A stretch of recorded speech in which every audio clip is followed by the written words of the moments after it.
guys, welcome to my channel.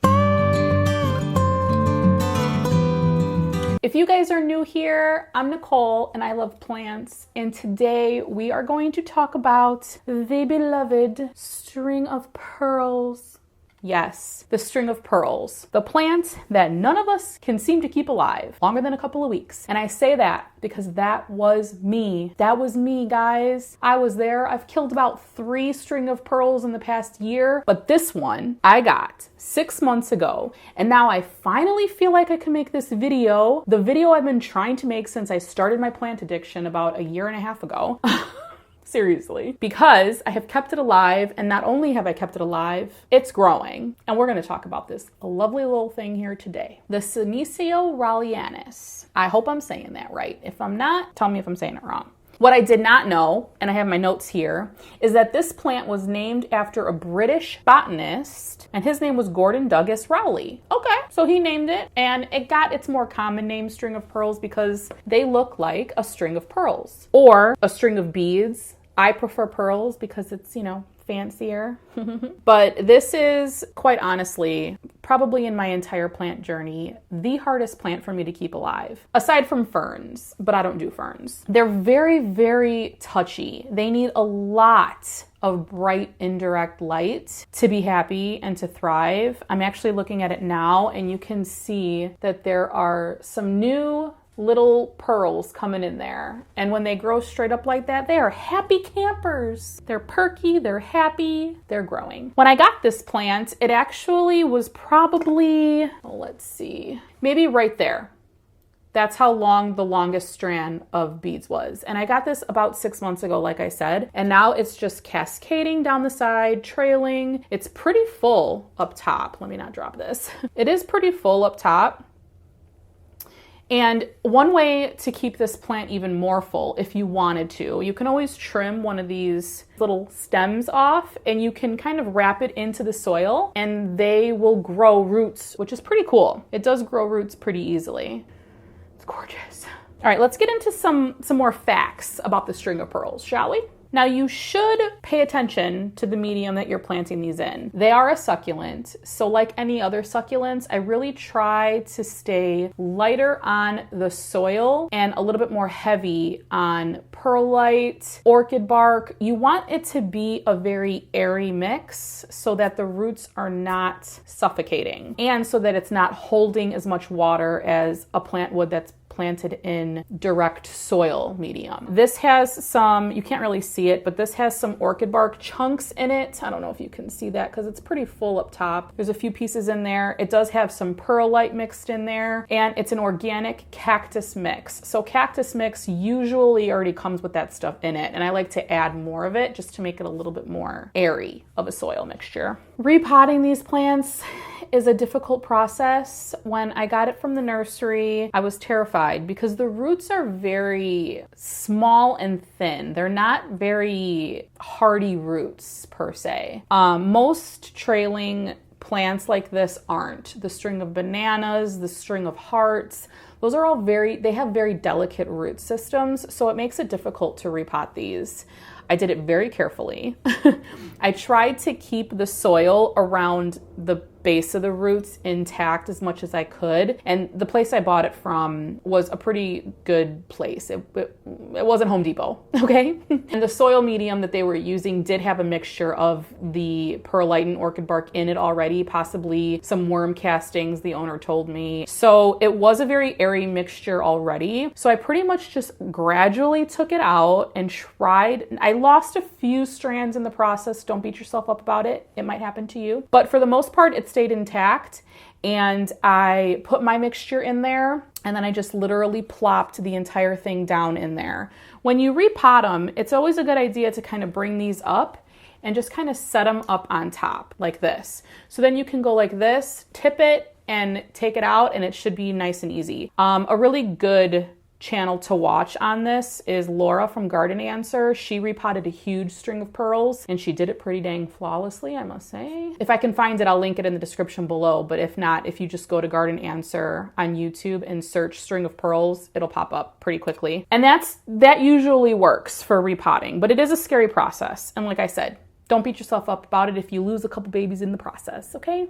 It happens to the best of us. Fertilizing these guys. I fertilize string of pearls just as I would fertilize any other succulent. I use a cactus succulent fertilizer mix. I'll insert a picture of it here, and I'll also link it in the description below if you want to pick some up. I only fertilize my plants in the spring and the summer. So right after I purchased this and I repotted it, I waited a little while. I let it kind of get acclimated to my house, and then I gave it a nice fertilizer. And I do that maybe once a month, so not very often. Sometimes it says to use it every time you water, but that just freaks me out. I'm just worried that it's going to be too much and it could harm the plant or burn the plant if it's in too direct light in the summer. I just steer clear, and I just usually do it maybe once every 3 weeks to once every month. So I keep mine in a west-facing window, and what I tend to do in the summer months is I'll try to monitor my plants. Most of them are cacti, so they can really get that strong light. It's afternoon sun is probably the most brutal in Chicago, but you got to understand these plants thrive in the desert for the most part, so they can handle it. You just don't want the light to be coming in the window so strong that they actually burn the plant, and that has happened to me before. It's more so with like philodendrons, ferns, plants that, you know, are more of a leafy type plant that can't really take that bright sun. These do really well in those conditions, but you have to check them too, because these can also get burnt. If they're in direct sun, they can burn and get sunburned. It's happened before. So I kind of just monitor them, and if I feel like they might be getting too much sun, or if I'm noticing that the pearls are changing color or maybe turning like a white-ish color, that could be sunburn, so I just pull them back a little bit. But I still like to have them get as much light as possible throughout the day because they really enjoy that. And I think that's why this got so long.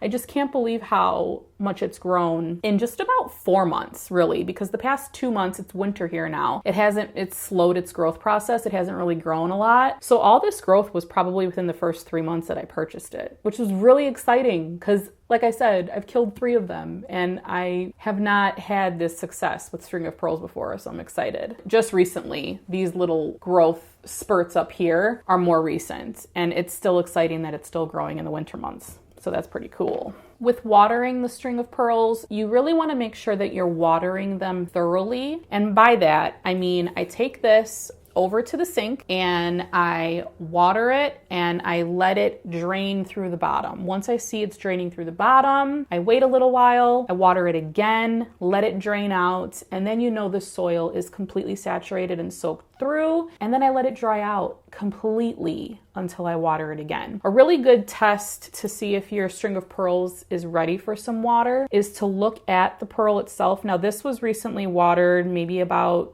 2 to 3 weeks ago, so it's not ready yet, so I really can't show you. But the pearls will have like little puckers to them. So instead of being super plump like you see here, they'll kind of look a little wrinkly, and that's them screaming for some water. So that's a good way to know. Another way is to really get a feel for your plants. What I like to do is I like to pick up the pot, and after a while, once you kind of get to know your plants on a personal level, you can kind of see if they're ready for water just by feeling the pot and seeing if it's dry, the weight of it. You can kind of tell if your plant is ready for water. That takes a little bit of time though. I want to say the reason why I was unable to successfully keep the string of pearls alive in the past is because I overwatered them. I am an overwaterer. I do have a moisture meter, so I use it frequently now to make sure that I'm not overwatering. And sometimes the moisture meter is not 100% accurate, so that's why feeling the pot, really knowing when you watered it last and keeping track of that comes in handy, because then you really can't go wrong and you're really kind of taking extra precaution to make sure that you don't overwater it. Another really, really good way to ensure that you don't overwater or water as much is to have it in terracotta.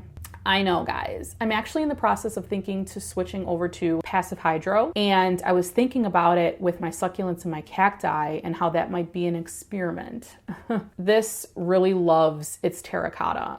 Most succulents and cacti love terracotta because terracotta, I've said this before, it just wicks the moisture right away from the roots and it helps it to not be saturated and those roots be sitting in soggy soil. Kind of a foolproof way of ensuring that these are the happiest they can be, I would say, is to keep them in terracotta instead of ceramic or plastic pots. Another surefire way to probably kill your string of pearls is to pot it up in a pot that's too big for it. And this really goes with any plant. You really want to evaluate the root system and the size of the plant and pick a pot, say that 10 times fast, that is the right size for it. That's a good ratio to the roots versus the plant size. Now these roots are probably down to about half of the pot here, maybe even a little bit higher, which I feel gives it enough space to grow. It's not too crowded, but at the same time, these types of plants would prefer to be more compacted and more tightly in the pot rather than having too much space. Watering a plant that is in a pot that's too big for it just allows it to sit in more moist soil longer than it should, and the roots just can't handle that. I also do know that succulents and a lot of plants in general like worm castings. So if you guys like to fertilize with worm castings, or you like to kind of maybe sprinkle some worm castings into the top inch or two layer of soil and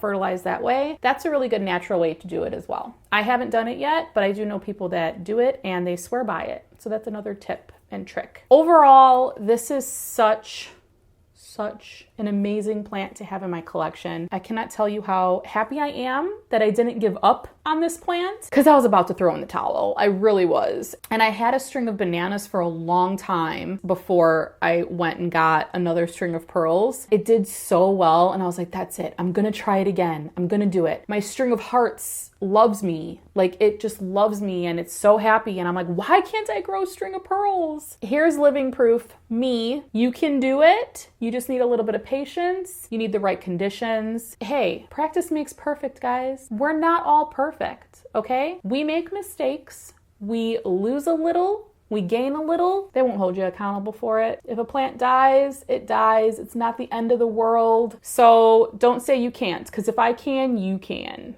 Okay. In the comments below, leave me some comments with your experience of string of pearls. I would love to know what you guys think about these little guys and if you've had luck with them, if it's taken you a few tries, if it's taken you one try and yours is just glorious. I would love for you to share pictures of your string of pearls with me on my Instagram page. I'll go ahead and link the handle below. Feel free to reach out, DM me, send me pictures. I love when you guys do that. It's so exciting to see how your plants are doing versus how mine are doing. Again, if you guys have any advice or constructive criticism for me, feel free to leave it in the comment section below. I love getting your comments. Also, don't forget to subscribe. Hit that subscribe bell so you get notified whenever I post a new video. And I'll see you guys in my next one.